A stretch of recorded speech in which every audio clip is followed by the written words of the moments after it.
ቄስ በለው ቀውስ በለው አንድም መልካም የሚያደርግ የለም። ማንም በስራ እንደማይጸድቅ መጽሐፍ ቅዱስ የሥራን በር የሕግን በር ዘግቶታል። እንደምን አላችሁ እንደምን ቆያችሁልኝ ውድ ኦርቶዶክሳውያን ቤተሰቦቼ። የዛሬ ቪዲዮዎች እጅግ በጣም ልዩ አስተማሪ ድንቅ የሆኑ ቪዲዮዎች ናቸው። ብፁዓን አበው ሊቃነ ጳጳሳትን ግብረ ሰዶማዊ እያለ ሲሳደብ ነበር።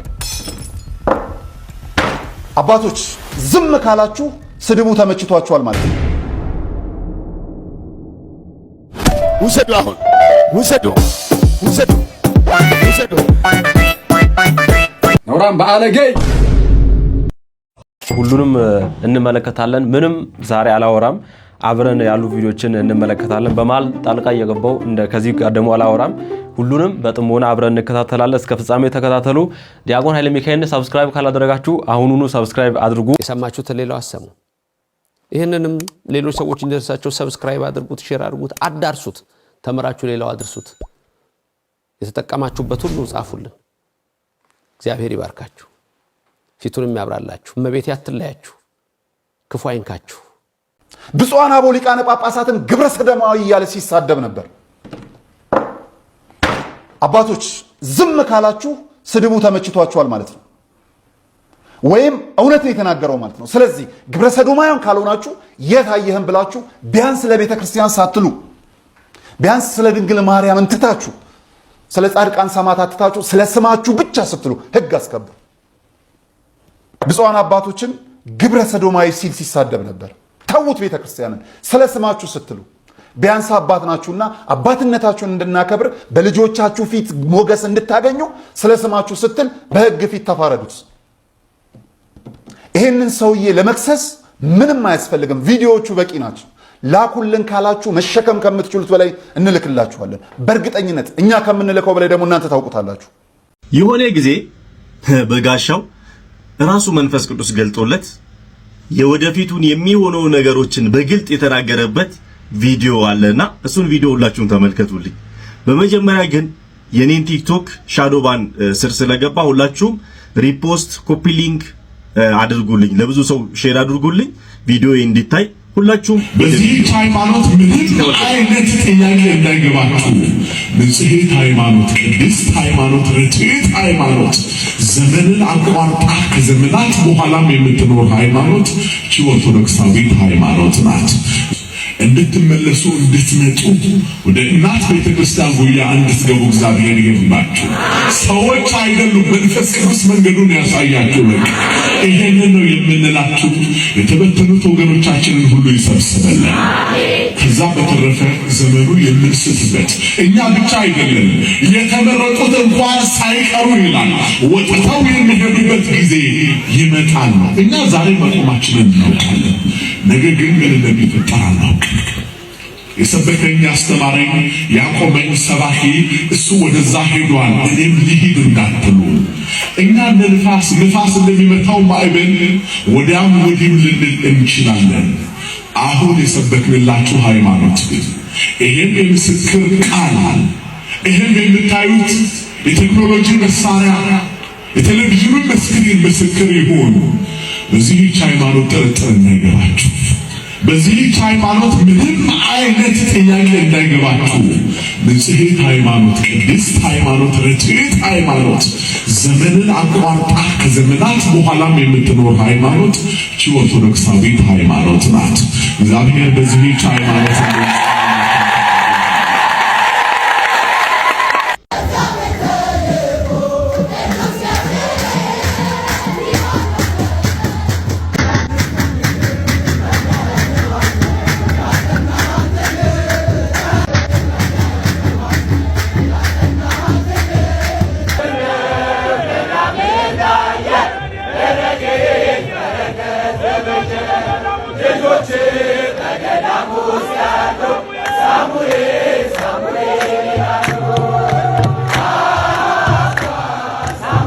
ሁሉን የሚወስን ባንቺ ተወሰነ፣ ከሦስቱ አካል አንዱ ቃልም ሥጋ ሆነ። ስፋትና ጥበት ሰማይና ምድር ባንቺ ተገናኙ፣ ገባሪና ግብር።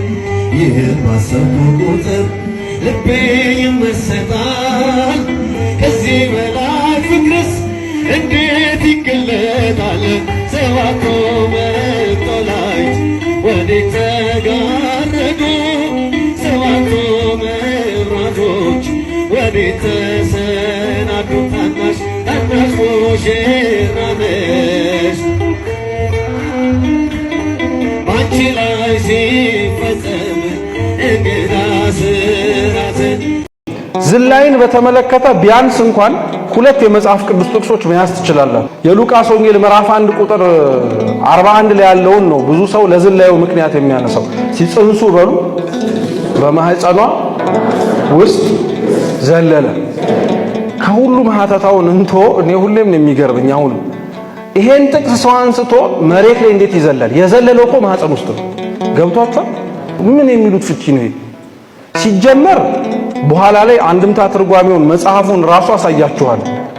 ቃሉ ዝላይን ወይም ደግሞ ከእግር ከፍ ማለትን የሚጠቅሰው ግዕዙ ከብዙ ቃላቶች ቢያንስ ሁለቱ አንፈራጸና ቀነጸ ናቸው። አንፈራጸ ማለት ዘለለ ነው ሲተረጎም። ትርጉሙ ግን ዘለለ እኛ እንደምናስበው ከመሬት እንጣጣለ ማለት ሳይሆን ዝቅ ማለት ነው። ቀነጸ ሲሆን ግን እንጣጣለ ማለት ነው፣ ወይም እንዲህ አለ እንደማለት ነው። የልደት መዝሙር ስንዘምር አንፈራጹ ሰባ ሰገል እንላለን። ሰባ ሰገል ግን ዘለሉ የሚል አናገኝም። ሳጥኖቻቸውንም ከፍተው ምን አረጉለት ነው የሚለው?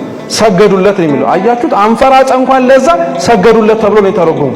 እኛ ሊመቸንና ልናደርገው ለሚፈልገው ነገር ግን ሲመጣ አንፈራጸን እንደ ቀነጸ እንጣጣላለ ብለን እንተረጉመው አንችል። ትንቢተ ሶፎንያስ ምዕራፍ 1 ቁጥር 9 በዚያም በመድረኩ ላይ የሚዘሉትን የጌታቸውን ቤት አመፃንና ሽንገላን የሚሞሉትን እቀጣለሁ ይላል እግዚአብሔር። ተመከሰዎች ተመከር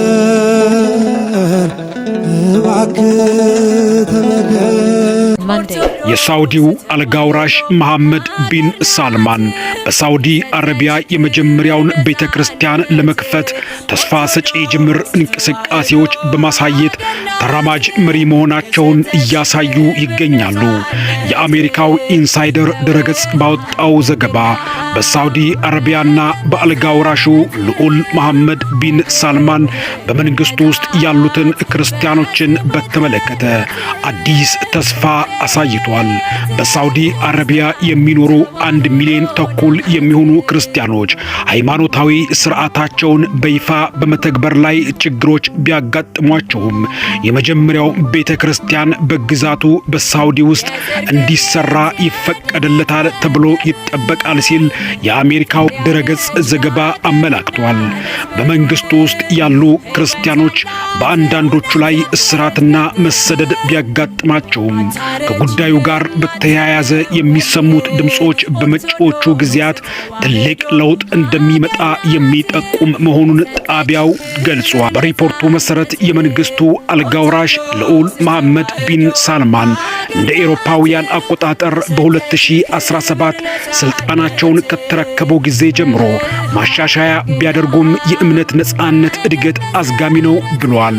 ዘገባው በጎልማሳ ዘመኗ ሁሉ እዚያ ሳውዲ የምትገኝ ክርስቲያን አብያተ ክርስቲያናት የሉም፣ ከባህልና ከሃይማኖት አንጻር አምልኳችንን መደበቅ እንመርጣለን ስትል ተናግራለች። በምላሹ የአሜሪካ መንግስት ሳውዲ አረቢያ በቤተ ክርስቲያን ላይ የጣለችውን እገዳ እንድታቆም ደጋግሞ በመጠየቅና በማሳሰብ ላይ ይገኛል።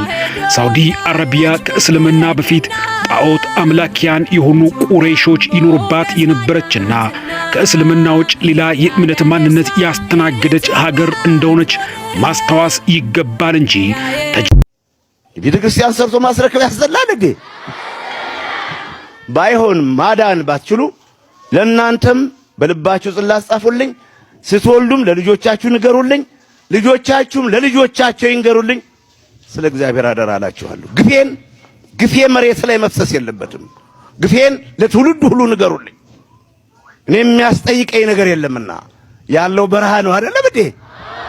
ጫካ ውስጥ እኮ ነው ያለሁት፣ በረሃ እኮ ነው ያለሁት። እኔ አንዱ እንደ ብር አለቃ ሆኜ አላስቸግርሁም። እኔ አንዱን በ1 ብር 2 ብር ለምኛ ቃጭላ እንቋቁቻላ ጠቅለል ብዬ ምረበዳ ነው ያለሁት ከነብሮችና ዘንዶች ጋር። እንግዲህ ከመጀመሪያ ከቪዲዮ መነሻ ስነሳ ቤተክርስቲያን ሰርቶ ማስረከብ ያሰድባል ወይ? አያሰድብም። እነ ደብረ ሊባኖስን እነ ዝቋላን ሌሎችንም የኢትዮጵያን ገዳማት መስርተው ሰርተው የሰጡ አንድም ቀን ሲተቹ ሰምቼ አላቅም። ታዲያ ምንድነው የሚያስተቸውት ከተባለ በሱ በሰሩት ገዳም ላይ ፎቶዎትን መሸጠዎት፣ እርሰው መመለከዎት፣ ደጋፊ ይሄ ዝም ብሎ ጭፍን ጀሌ አብጅተው ቤተክርስቲያንን ፈተና ማድረገዎት ነው የሚያስተቸውት እንጂ ቤተክርስቲያን ሰርቶ መስጠት ፈጽሞ ሊያስተች አይችልም።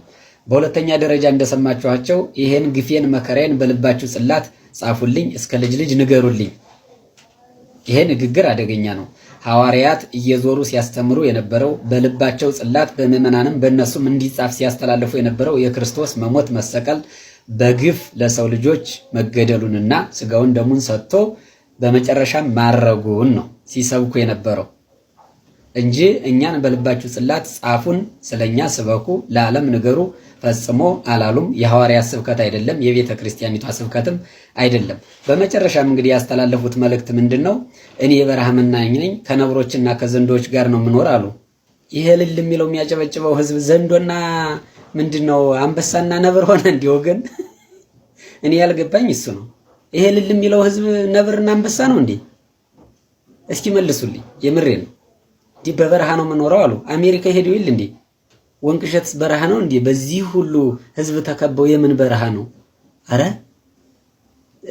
ይሄ ማመዛዘን የሚችል ሰው እዚሁ ቪዲዮውን አይቶ የሚፈርደው ስለሆነ ማለት ነው። አንበሳና ነብር ማለት ይሄ ዙሪያውን የሚያጨበጭበው ህዝብስ? አክሊል የሚባል ሰው አክሊሉ ወይም አካሉ የሚባል አካሉ ነው። ግድ የለም አካሉ ነው። ስሙን አታውቅም አሉ። እኛ እንገር አካሉ ነው ስሙ። ይቀጥል። የኔን አገልግሎት ለመተቸት እኛ የደረስንበት ማዕረግና እኔ የነበርኩበት ማዕረግና እውቀት ደረጃ ላይ መድረስ ያስፈልጋል። እሱ እዚህ ጋር አስማማለሁ። አንተ የደረስክበት እውቀት ጋር ለመድረስ በጣም ይከብደዋል። አሁን እሱ አስበዋል ምን ያህል እውቀት መቀነስ እንዳለበት አንተ ጋር ለመድረስ ከባድ ነው። አይ ይከብዳል። አንተ ጋር መድረስማ በጣም ይከብዳል። እሺ ቀጥል። አንተ ጨርቅ ለብሶ ቄስ ተሸክሞት እና ምን ነው የምታውቀው? ታቦት የሚባለውን እንጨት ማለት ነው። እኔ ግን ማቀው ዘይት እየቀባው ራቁቱን ነው ማቀው፣ ጨርቅ ሳይለብስ ነው ማቀው። አንተ ታቦቱን በጨርቅ ሳይሸፍን ታውቃለህ? አቤት ምን አይነት እውቀት ነው! እንደዚህ አይተው ታውቃለህ? በስመ አብ! አንተ እውነትም ቴዎሎጂያን አንተ በጣም ጥልቅ የቴዎሎጂ እውቀት አለ።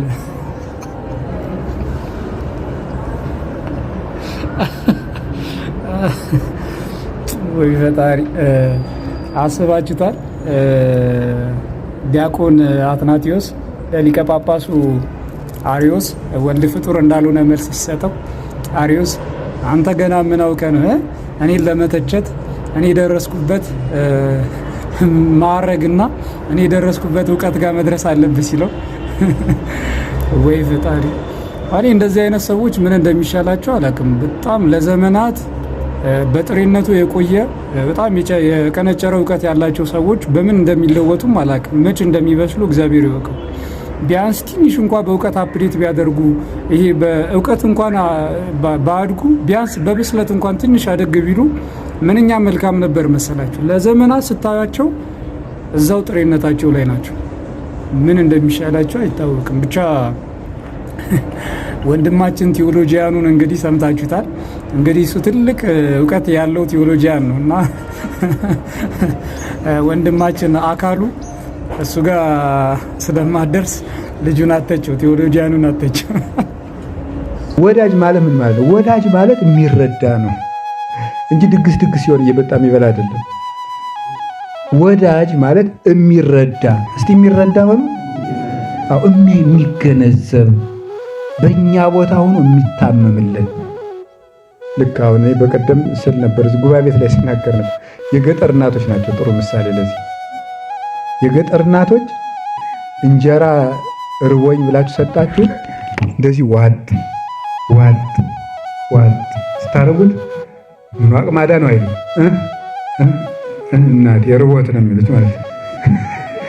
መረዳት ማለት ይሄ ነው መረዳት። ይሄ እንዴት እንደተራበ እንደ ራቡ እንደተሰማ ራብህን እነሱ ራሱ ይሰማቸዋል ማለት ይሰማቸዋል። አሁን ያ ርኅራኄ ፈጽሞ እየጠፋ ነው የመጣው እና ክርስቶስ ይረዳናል ማለት ቁስላችን ያውቅልናል። በደንብ አድርጎ ነው የሚረዳን። የምዕመናን ወዳጅ ያልኳችሁ ለዚህ ነው። ወዳጅ ማለት የልብ የሚረዳ ስለሆነ እግዚአብሔር የሚረዳ ወዳጅ ነው። እውነተኛ ወዳጅ ክርስቶስ ማለት እሱ ነው። ክርስቶስ እውነተኛ ወዳጅ ወንድም እህት